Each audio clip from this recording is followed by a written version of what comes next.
What is up, my viewers?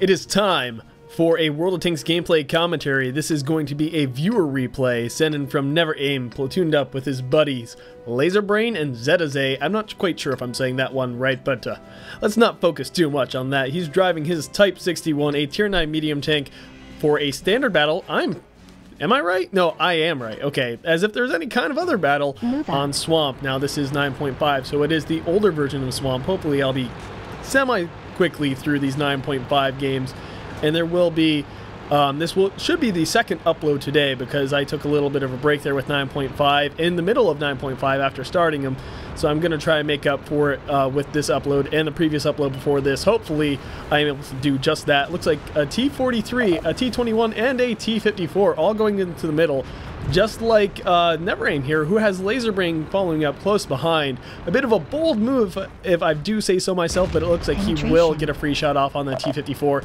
and it does pay off. The T21 making a dangerous move, who is almost nearly dead. I don't know if I would have risked that, but you know what? It paid off in the end, I guess. I mean, ooh, Laserbrain going down. I'm not quite sure what killed him. Looks like the T49 obviously having the derp if he was able to kill that Waffenträger Tier 9 that quickly and easily. Now, the T49, surprisingly enough, has not been spotted, so that's pretty dangerous as it is. But if I had to guess, I'd say he was approximately on the Gulf 7 little hill back there. So Never Aim has to watch his backside a little bit if he doesn't want to get derped just as painfully. Although, granted, he probably would survive rather well. The Type 61, pretty light on its armor, but not as light as a Waffenträger Tier 9. So the T29 on the enemy team getting eliminated, the only kill for Never Aim's team at this point, while his team has lost their Tier 6 Scout and their Tier 9 TD. So, kind of advantage enemy team. Hit points are still very close, however, and the enemy team has lost. I could have sworn Never Aim killed that Type 50. Okay, no, I'm sorry. The T29 was the kill. In my brain, I said that it was the kill, but in my brain, I was still retroactively thinking in my memory he killed the T54, because that was my initial impression before commentating, such that he did kill the T29. My own confusion and stupidness aside, the enemy team has lost their T54 now. And Never Aim looking in a very typical spot for TDs to hide, taking a blind shot, even though the Jagdtiger 88 spotted elsewhere on the map. It looks like he will be to the south in Hotel 5. Another kill for Never Aim's team, finally killing that nearly dead T21, who is now all the way dead. The IS-8 looking like he's on that hill, having pushed quite a ways up, and they will have T34, IS-3, and E-75 support by the looks of it. I'm only assuming, however, that the IS-3 and T-34 did cross the bridge. The E-75 is definitely over there and near death. And yes, there's that IS-3 spotted much closer to T-34 further to the north. And the E-75 going to pull out possibly to his death. There it is. Kill number 2 for Never Aim here, and kill number 4 for his team.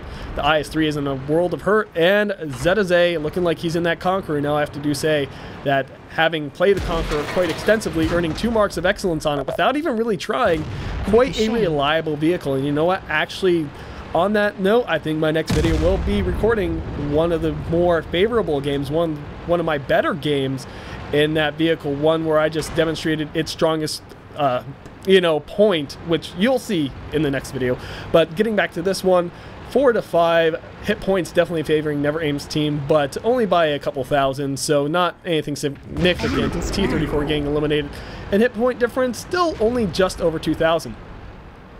And really, ooh, a lot of getting mopped up here. T-34 getting killed. Looks like the T-43 got destroyed as well, but losing their 5120, so losing one of their, I'm sorry, the 5120 killed the 5100. But 7-7, hit points still strongly favoring, but not irrecoverable for Never Aim's team here. And wants to get kill number 4 on that 5120, but it will back away before he is able to do so. Such is the, ooh, nice little zoom out mod there. It is not illegal for those wondering. And it looks like the IS-3 going to be dead here very quickly, but maybe take the shot on the Jagdtiger, or maybe take a shot on the T-61. There we go, Type 61 taking the hit there and getting shot at, but very quickly getting his revenge, or helping his ally Zetaze take the kill. So IS-8 still somewhere on this hill. They haven't seen him run away yet, so we can only assume he is still in that general area. And yes, he is full health. The Octiger 88 wants to tango a little bit. 1390 getting his attention. Never Aim is going to capitalize on this and get killed number 4, possibly. He's got to be careful, and he does not want to take unnecessary damage. There is an artillery in play, so he is most likely vulnerable in this position and possibly going to get himself killed. But the IS-8 in a World of Hurt maybe get no. Ooh, Never Aim playing a little dangerously there. Not that he was in any danger of dying unless artillery decided to throw their round into the fray, but the IS-8 wanting to possibly get off one last vengeance shot, but Never Aim backing away just in time, lighting him on fire and to his doom. So at this point in time, 9-9 hit points, however, strongly favoring Never Aim's team, still over a 2,000 hit point lead, and the enemy team really having to make some magic happen here if they want to make up for their deficit. You know, anyone without the hit point mod would say, well, it's even enough. However, Never Aim's team does have the tier advantage, 2 tier 9s to 1 tier 9 on the enemy team. However, that is only so significant. Tier 9 and 8 kind of tangle well enough back and forth. The tier 8 can handle tier 9s most of the time well enough, as long as you play intelligently and basically outplay the other player. However, it is one of those things where ooh, Zetize, full health, Conqueror 1950, fully upgraded by the looks of it in every aspect. That is the beautiful 120mm cannon on that thing. And again, I will go more into that, taking a little bit of damage to himself. Looks like that was possibly an arty round. It looked high explosive in nature. So either the T-49, who is still alive with 2 kills, mind you, or artillery. And it looks like the 5120 going to drive out in the open a little bit, but not out in the open enough for Never Aim to get a shot. That mountain being in the way there a little bit. Maybe mountain's a little bit of an extreme description of it, but it is an obstruction nonetheless. T-49 getting spotted and well within Never Aim's view, as long as he can pull up in time, takes the shot he thinks he had to take. Again, miss 100% of the shots you do not take, so if the enemy's backing away, might as well fire it off even if you are not aimed, as long as you got the ammo. And he is almost out of his APCR standard rounds with some heat left and then a high explosive. So we'll see how well this thing goes. I'm actually kind of surprised because I haven't really been playing any of the newer medium lines. All I remember was playing the M46 Patton, which had standard armor piercing rounds. So it's not really something I'm too familiar with. In fact, I mostly play heavy tanks, although I am working my way up that medium line. However, not at this point in time have I become all too familiar with it. Still, getting back to the match, 9-10, Never Aim's team actually losing their tank lead. Hit point lead still favors them, and the match, honestly, either way at this point. Again, tier advantage, and I'm going to say probably skill advantage, because Never Aim, having seen many of his matches and being exposed to many of his just strategies and gameplays, I'm going to assume that he is one of the better players in this match, and usually good players platoon with, but not always with players of equal caliber. However, I have been known to platoon, I'm being a little bit arrogant or whatever, narcissistic, I suppose, in saying that I am a better player, but I mean, my gameplay performance and stats definitely indicate such. But I have been known to platoon with friends and other, you know, kind of acquaintances, I guess the term would be, that are not even near my skill level. I mean,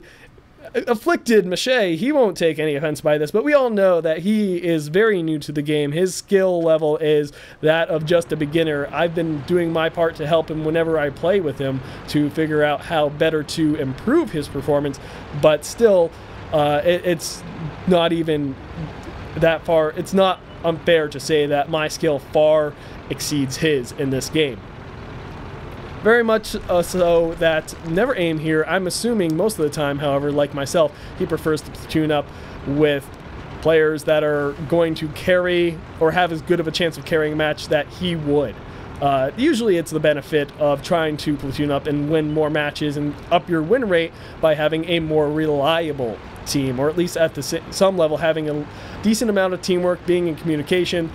But Never Aim here doing something a little bit bold. He knows where the vast majority of the enemy team is based on spotting on the map, or at least their last known locations, and thinking he can make a relatively safe push down this one line, which is not an uncommon late game push area, especially for a medium tank that does have better mobility. Some FPS drops here. I believe that is just the replay file. I don't think it's my game client, but I cannot say with 100% certainty. So please bear with it as this match progresses. It is possibly almost over. Tank lead and hit point lead. Tank lead definitely being God. Oh yeah, there's some lag right there, getting a kill on artillery, which apparently was pushing up the center for some reason. Oh no, wow, yeah, that was some replay lag, and I can only speculate as to why that was. It might be because this is such an old replay and such an old version of the game client that some of the there's some issues coming through. So even more incentive for me to basically be expedient in getting through these older games. So looks like there is a dead tank right there. Not quite sure what that is. It looks very British, very Cromwell or Comment ish, maybe Churchill ish. You can just tell by the shape of the turret, but I'm guessing it is a dead object that is standard on this map. Yep, as you can tell, there is no icon above it, so not a dead enemy tank. Looks like the Type 59 driving out of the open. He sees Never Aim. Never Aim sees him, and another 59 hanging out there. Never Aim apparently knowing he has a fast reload. He's gonna pull out, probably get a free shot, only barely dodging, and no damage, unfortunately for him. He is up to 5,440 damage at this point in the match, possibly more due to the glitches that have been happening. 5120 driving out in the open. Never Aim in a very exposed spot. The enemy team pushing up on him, realizing he is isolated. He could be in a huge amount of trouble here. The 5100 exposed, and Never Aim wants to get the kill shot. Looks like he was taking a blind shot, and that was not just the replay file. Hoping to get one last kill before his possible death, hopefully getting that top gun. Enemy team has lost their hit point advantage. Zedazay getting the kill on the T-49, payback for his Waffenträger friend. He will get a shot on the Type 59, down to 3 heat rounds. He doesn't even have enough ammo to kill all these enemy bad guys here. Gets one more kill, monster kill, number 6, top gun going to him. But he simply does not have the damage left and shells to kill this enemy team. But they don't know that, and hopefully, I just realized his consumables. He has the food that gives his crew better performance, therefore improving the performance of his entire tank. Not a bad consumable choice, but it is very expensive. You know, it looks like Zedazay is coming to his aid. Tiger 1 coming to his aid as well. Artillery trying to save him. The 5100 coming up on his backside. Does he recognize it? Now he does. Finally taking notice. It is killable if he does not track it. So unfortunately, high explosive shells are all he has left. One of those, the Conqueror coming in, the Tiger trying to save him, and he's trying to climb out of this.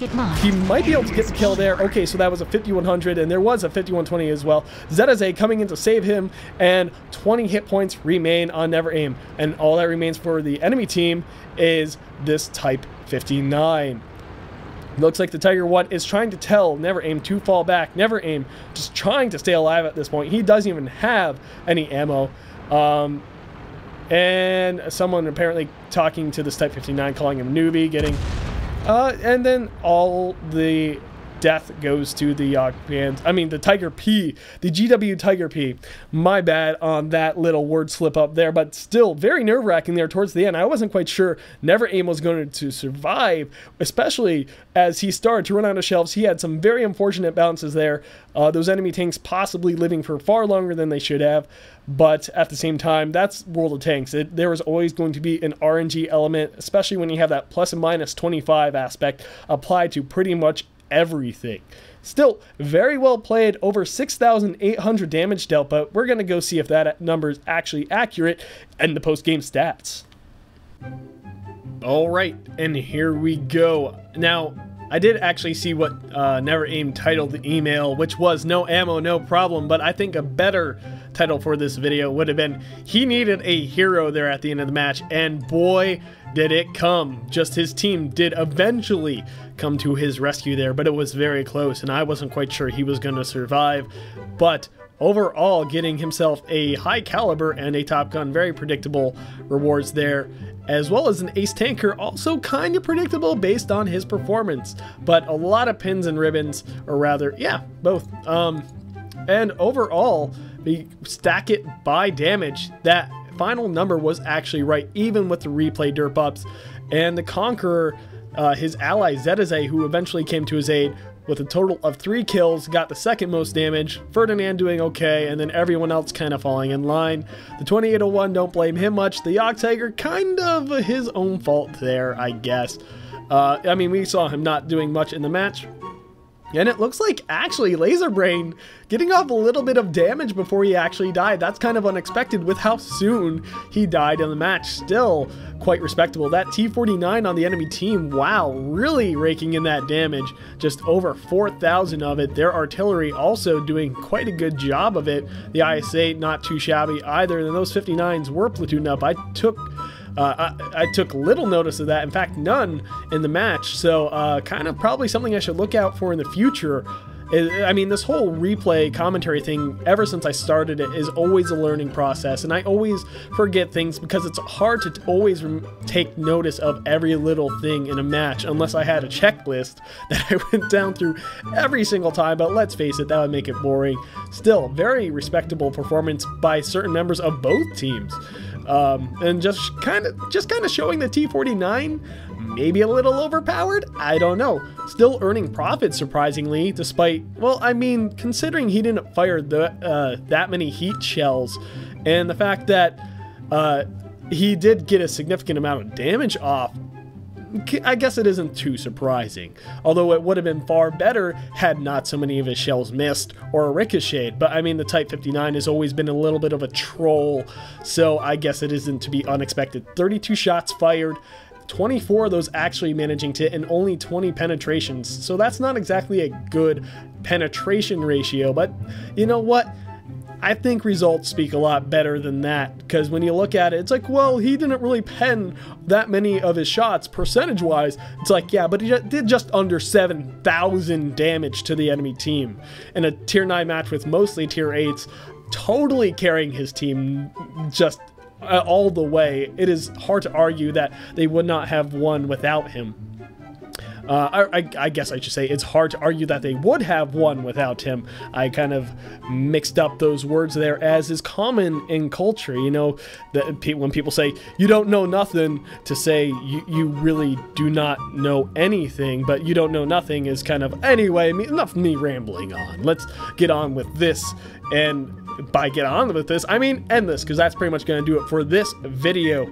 Like I said, this should hopefully be video number 2 for the day to help make up for the lack of commentary the day prior.